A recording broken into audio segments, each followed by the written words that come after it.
It's January 15th here in Seoul, and I'm Kim Dami. We begin with these stories making the headlines at this hour, starting with the warrant to detain President Yoon Suk-yeol over his martial law order. Investigators headed to the president's residence early on Wednesday morning to detain the impeached president following their failed attempt earlier this month. And the investigators say they are not considering Yoon's voluntary appearance as an option.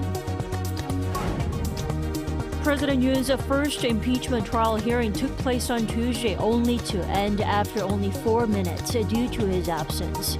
The session will resume on Thursday when the court can proceed without him. Pentagon Chief Nominee Pete Hegseth has depicted North Korea as a nuclear power, while also stressing the need for U.S. allies to increase burden sharing in pursuit of what he called healthy partnerships.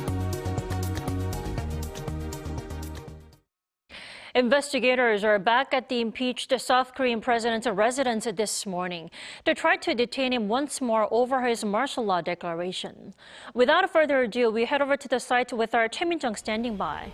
Min-jung, we are learning that the investigators have moved very into the residence, but we are yet to see him or hear whether he has been detained, right?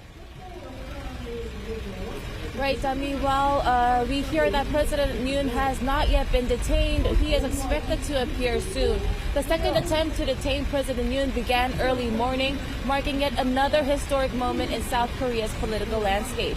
The operation commenced at around 5 a.m. following days of tense negotiations and preparation, which are still unfolding as we speak. The CIO says it is currently coordinating the warrant execution and not considering Yoon's voluntary appearance.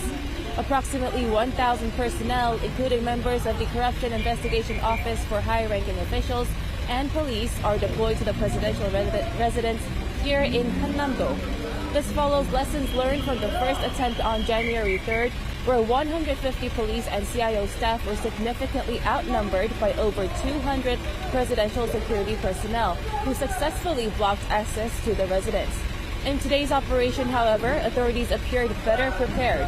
At around 7:30 a.m., a few dozen investigators passed through defense lines in the residence by using ladders to go over the buses that were parked as barricades. The team managed to secure entry without any major incidents, though initial resistance was reported. So we don't know yet when or how Yoon will show up. But let's say he ends up being detained sooner or later. What lies ahead for the trouble of the leader in terms of procedural steps? President Yoon will likely undergo questioning later on today, and the CIO stated that Yoon will be transported to the CIO headquarters in Gwacheon, where he will be held for questioning. The focus will be on allegations related to the imposition of martial law on December 3rd, and he's wanted for questioning in several investigations, including accusations of insurrection. Meanwhile, President Yoon's legal team has been reiterating that the investigators' arrest attempt is illegal. Again, all these will take place if he is detained within the day. Now, Min-jung, I can feel and really hear the heated tension in the area. Tell us how things are there at the moment in Yongsan. Right, Dami, emotions are running high and the atmosphere here remains intense. Large crowds from both supporters and opponents of President Yoon have gathered near the residence, with police estimating around 6,500 supporters of Yoon. Additional barricades have been set up around the residence, though the bulk of the security operation is expected to shift to Gwacheon, where protests are also expected later today. That's all I have for now, but I'll be back with more updates on our next newscast. Back to you, Dami. All right, thank you, Min-jung, for that update. That was Choi Min-jung reporting live from the presidential area in Hannam-dong. So, the South Korean investigators are firm on executing the warrant, saying Yoon's voluntary appearance is not on the table. We turn to Professor Baek Eun-seok to discuss more. Good morning. Very good morning to you. So Yoon's lawyer says he's holding negotiations with investigators over Yoon's voluntary appearance. But according to the investigators, that's not an option at all. Right. negotiating whether President Yoon will appear voluntary or not should have taken place earlier. Once the court issues arrest warrant, the question is whether the warrant is to be executed or not. And the investigators are already there to execute the warrant, so a voluntary appearance is not an option at this stage. Right. Investigators are saying that they've been fed up with all the trials that they've gone through before. Now, investigators on President's side are also negotiating the process of executing the actual warrant. What options and negotiating deals are they discussing here? Once again, once the warrant is issued, the question is only about whether the warrant is to be executed or not, and it has to be executed. So what seems to be proposed by the president's side is not timely at this stage. Now, once arrest warrant is to be executed, what follows is for the president to move to CIO office in Gwacheon. And probably there is some room for negotiating in terms of what follows, given President Yoon being president, whether he should be treated somewhat differently. But at the same time, this is a country of rule of law, so everyone has to be equal before the law. So I think that there's some room for negotiating the exact form of procedure to follow. But executing the warrant itself at this stage is not an option at all. Well, Professor Baek, this is the country's leader we're talking about. I mean, will he be treated any differently during the process of being detained and also being taken to the CIO's office after being detained for questioning? Once again, once the arrest warrant is executed, then the CIO should seek or should decide whether to seek detention warrant. So arrest is being done at this stage, and then detention is the next step. And there is some room for negotiating whether president is to be detained at CIO office for further investigation, or once he is arrested, whether detention is to be sought or not. I think there is room for negotiating over that very matter. But once again, as I mentioned earlier, this is a country of rule of law. Everyone has to be equal before the law. So given that President Yoon is a president, there may be some factors to consider, but at the same time, the overall procedure has to be executed equally for everybody, I suppose. Okay, then Yoon will be taken to the CIO's office in Gwacheon once he's detained for questioning. Now, he will be questioned for up to 48 hours, right? Let's talk about the process in detail after, how Choi Min-jung reported on that. Yeah, once again, there are two stages. One is arrest, the next one is detention. So what is being done is whether to arrest President Yoon, which is being done now. And once arrest is made, President Yoon will be taken to CIO office in Gwacheon.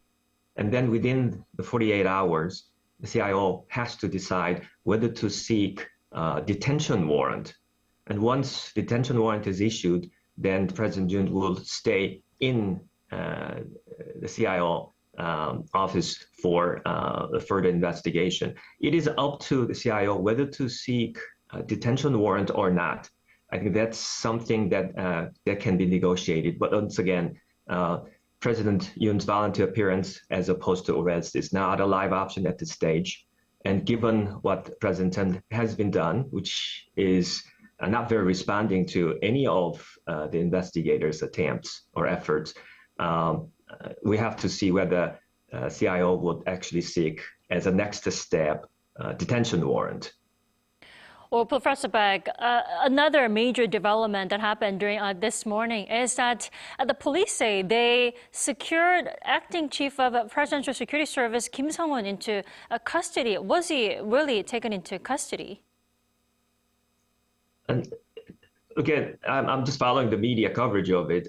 It seems that that has not happened yet, but arrest warrant was issued against the official that you just mentioned, who is number 2 man in the PSS, Presidential Security Service. Right. What seems to be the biggest difference between this time, the second attempt to arrest President Yoon, and the first time, seems to be the change within PSS, Presidential Security Service. As you know, the head of PSS resigned after reporting to CIO voluntarily, and he's cooperating with the police for the investigation. And so the official that you mentioned is a number 2 man, and he is considered to be the most committed in resisting the arrest warrants to be executed. And so arrest warrant for him has already been issued.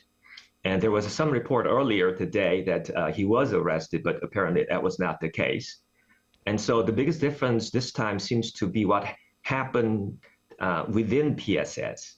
The first time there was a very strong resistance, and this time it seems that the resistance is much subdued, other than number 2 man being still committed to resisting arrest warrant. But the rest of PSS situation seems to be very different this time, and that seems to be the biggest difference. Professor Baek, before I let you go, one more question. And I know it's very hard to tell at the moment whether Yoon will actually show up. And now, if he does show up within the day, do you think he'll show up on foot, by car? What method do you think he's considering at the moment? Maybe that may be the one of the issues that are being negotiated, given he's being president, and also I think one of his main concern is how he would be seen by his supporters. Right. And so again, it's hard to tell exactly what would happen, but I guess President Yoon's side would have to would like to take advantage of whatever things that he can employ at this stage in order to maintain his image as president, and at the same time sending out a message that he has been sending out, I guess through unofficial channels, that this entire investigation, as well as impeachment proceedings, are unfair, illegal, et cetera, against him.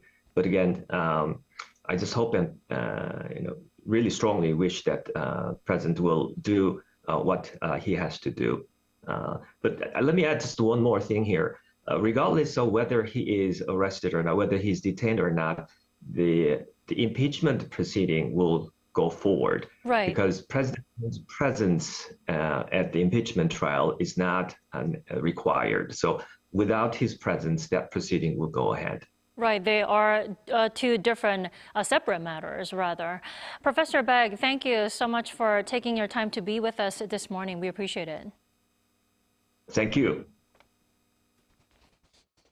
Now, in the meantime, like Professor Baek mentioned, President Yoon's impeachment trial is ongoing, and it kicked off on Tuesday at the Constitutional Court, but concluded within minutes due to his absence.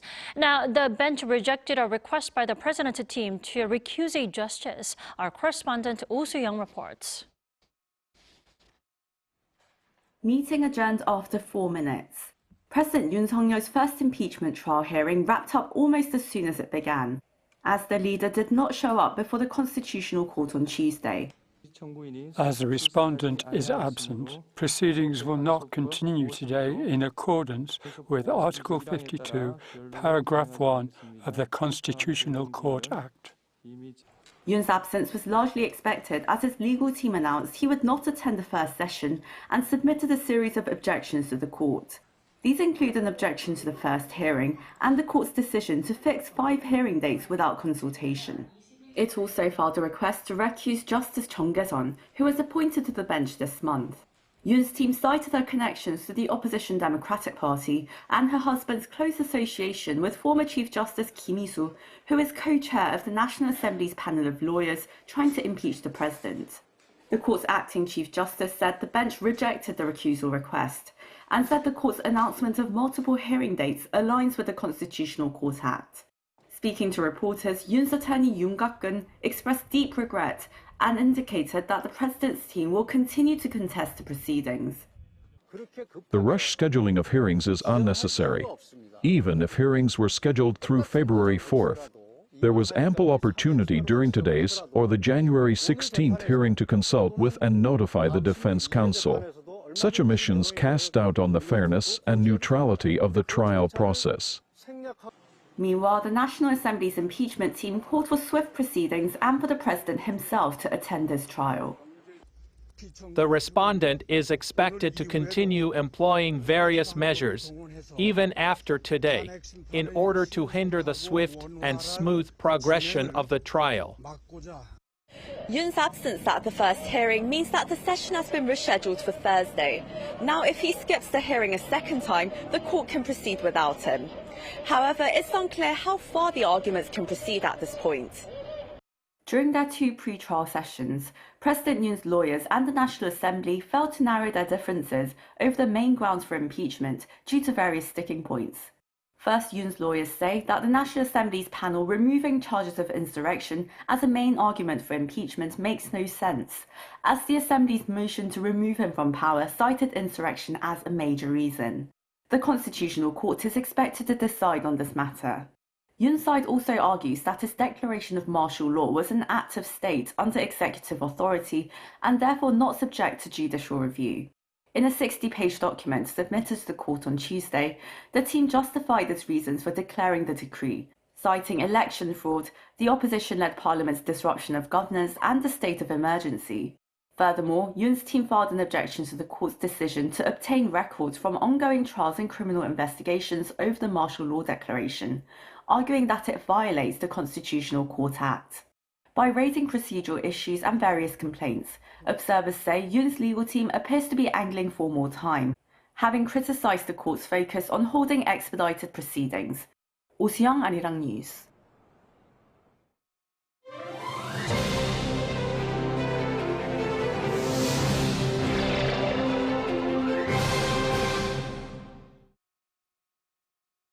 U.S. Defense Secretary nominee Pete Hegseth has labeled North Korea as a nuclear power that threatens global stability, while stressing the importance of U.S. allies taking on more burden sharing to foster healthy partnerships. Yoon brings more.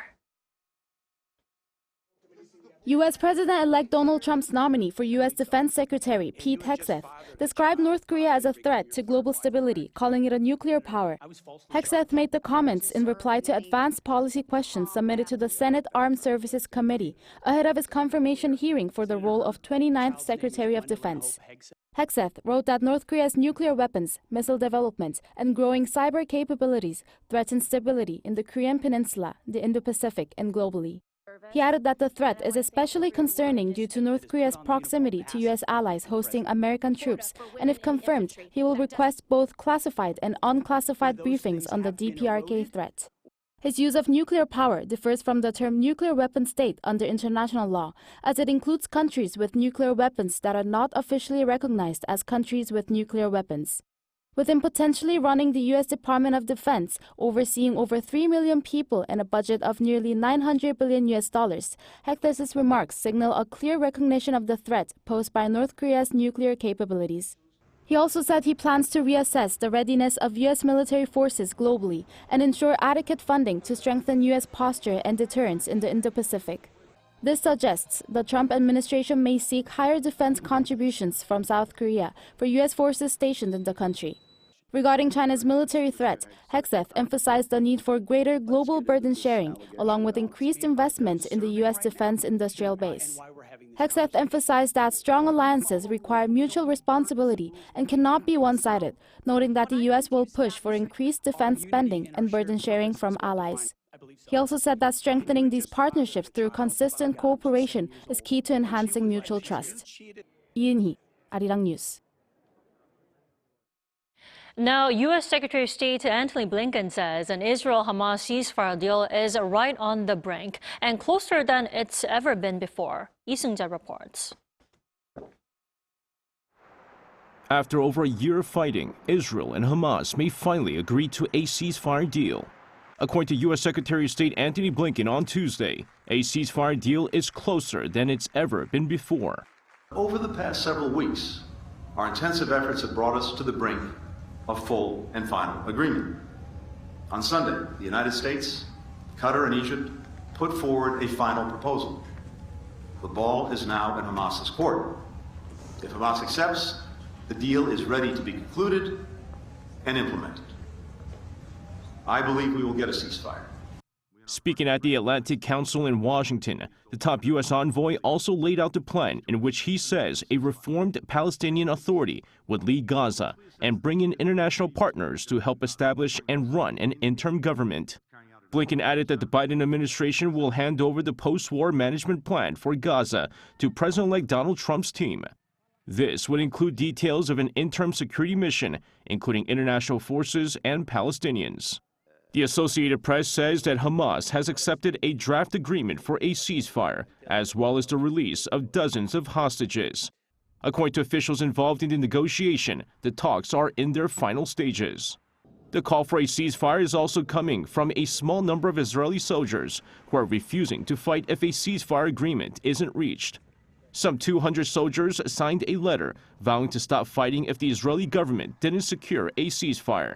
The troops say they want others to come forward. Speaking to the Associated Press, a number of soldiers said the declaration comes as Palestinians were indiscriminately killed during the 15-month-long conflict, with many soldiers being ordered to burn or destroy homes that posed no threat. Meanwhile, on Tuesday night, thousands gathered at Tel Aviv's Hostages Square, a public plaza located in front of the Tel Aviv Museum of Art, where families of the hostages taken during the October 7, 2023 attack have made camp.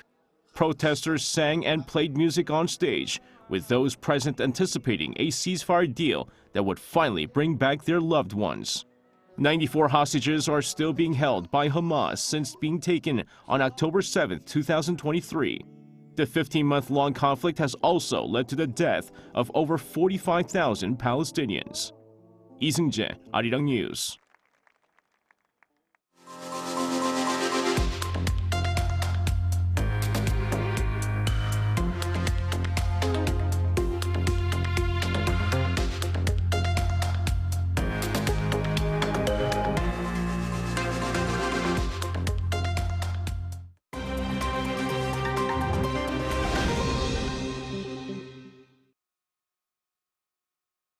Now, let's take a look at the stories from around the world with our Choi Ji-hee. Good morning, Ji-hee. Good morning, Tammy. So, Ji-hee, let's begin today with the updates in the Ukraine war. Now, Ukraine claims that it's launched its largest air attack of the war so far. Tell us more. That's right. So Ukraine's military struck several targets deep inside Russia on Tuesday in what it called the most massive air attack since the start of the war. Ukraine deployed over 100 drones and more than a dozen cruise missiles targeting infrastructure in cities far from the Ukrainian border. Damage was reportedly caused at gas storage tanks that served an airbase for Russian bomber planes, as well as ammunition depots and chemical plants. In response, Russia has accused Ukraine of energy terrorism following an alleged drone attack on the Turk Stream pipeline, a crucial channel for Russian gas to Europe. Amid the latest tensions, German Defense Minister Boris Pistorius visited Kyiv to reaffirm Germany's unwavering support for Ukraine. Over in France, Prime Minister François Bayrou on Tuesday proposed reopening discussions on President Emmanuel Macron's 2023 pension reform, which raised the retirement age from 62 to 64. The move aims to secure support from left-wing lawmakers to pass the 2025 budget.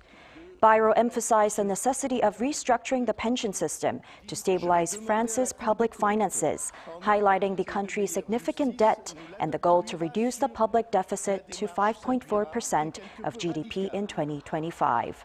The proposal comes after months of protests and political turmoil over the pension changes. Bayrou's approach includes engaging with labor unions and opposition parties to find common ground and warning against modifications that could exacerbate France's financial challenges. NATO has launched a new mission, the Baltic Sentry, to protect critical undersea infrastructure in the Baltic Sea amid rising concerns over potential sabotage. This follows recent incidents involving damage to undersea cables and pipelines following Russia's invasion of Ukraine. As part of the mission, NATO countries will deploy frigates, maritime patrol aircraft, and naval drones to increase surveillance and deterrence capabilities. NATO Secretary General Mark Rutte stated the mission aims to deter and detect any potential threats to undersea assets.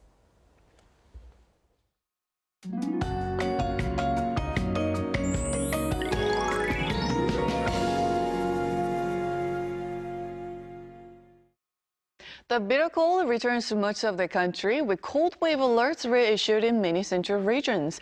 Feels like temperatures in the capital are much colder, and highs will stay below freezing. Please stay warm. Meanwhile, Jeolla-do Provinces could see lingering snow flurries through the first half of the day. Drive with extra care. Jeju will be rainy until the evening. A dry weather advisory remains in place for the East Coast, and it will be quite windy in the west of Jeolla-do Province today. Then afternoon highs in the capital will be nearly 7 degrees lower, topping out at -1 degree here in Seoul. Busan at 4 degrees with a dry advisory in place for a week. Most parts will be under sunny skies with decent air quality. A snowy day is in the forecast for tomorrow in western regions, including here in Seoul. Then the cold snap should subside tomorrow afternoon. That's Korea for you, and here's a look at the international weather conditions.